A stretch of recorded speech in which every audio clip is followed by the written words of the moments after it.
Alright, I'm going to show y'all what I did to fix the round baler. The springs broke on it.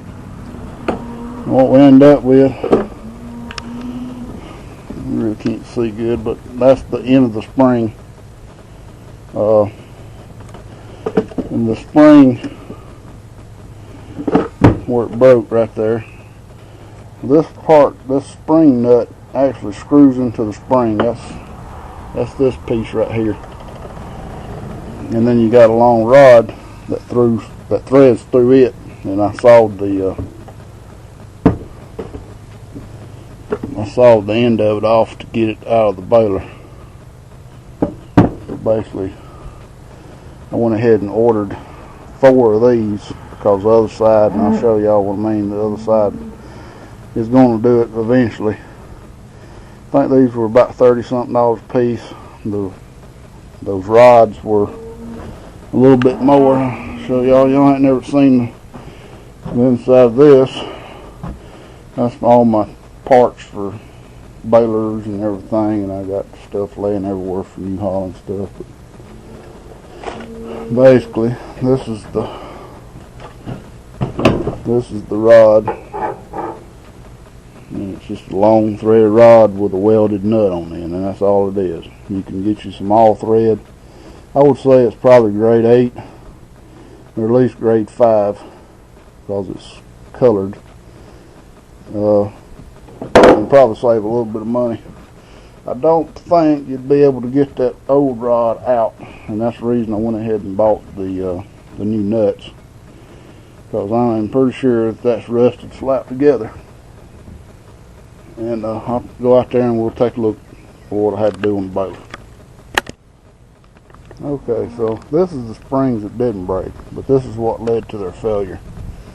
You can see where it's separating right there, and that's the top of that nut. And then what it's doing is it's building all this hay and all in there. See here, you can't see too good, it's split right there. What it's doing is all this old loose hay is packed up in here, and over time it gets wet because we don't have a place to park it on a shelter, and it rusts out the inside of the springs and it breaks off. That's what happened over here. Fortunately, it was both of them that snapped. So basically what I did is I took those new spring nuts and threaded them up through the bottom of the broke springs, and then I took the threaded rod and threaded it up in there until I had about the same amount of length on both sides of the spring, just to try to keep the tension even.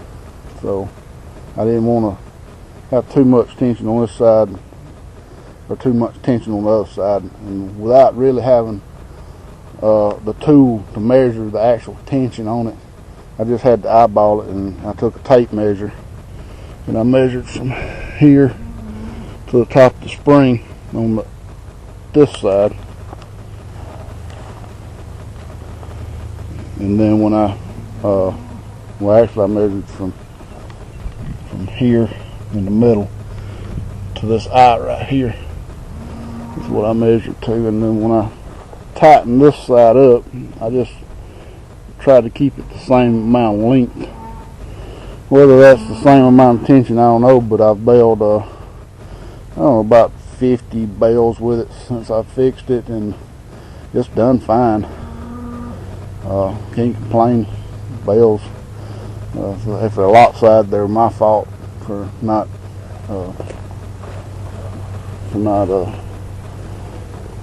it looks like you got a hose leak. You noticed that. And it sure looks like it's been a dripping right there. These are new hoses I put on, about 3 years ago. And I had to refix. These red walls terrible.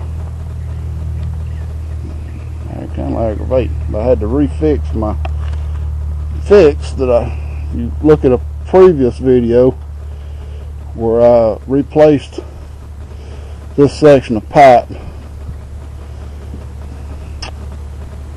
what happened was I used a cheap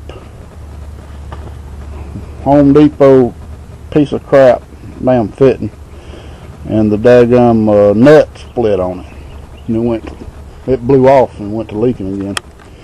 So I had to go get a little better quality coupling. So far it's worked fine. I did bring my donkeys home a couple weeks ago.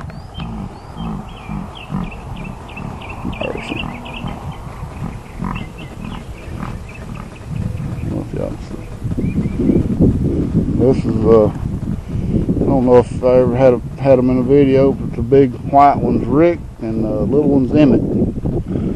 Both of them's males. And I wish I could find somebody who wanted them. So if anybody lives close to Carrollton wants a donkey, just let me know. Y'all be welcome to them. The big one you can get your hands on. Emmett, the little one, he's a little bit shy, but sometimes that's helpful, because that son gun there can be stubborn. Well, anyway, guys, I hope this helps you out if you have the same problem. And those springs are just ridiculously high to have to buy a new one for. I think it cost me about $200 for all the parts to fix it without having to replace the springs. It would have been, if I had to replace springs, it would have been $1,000.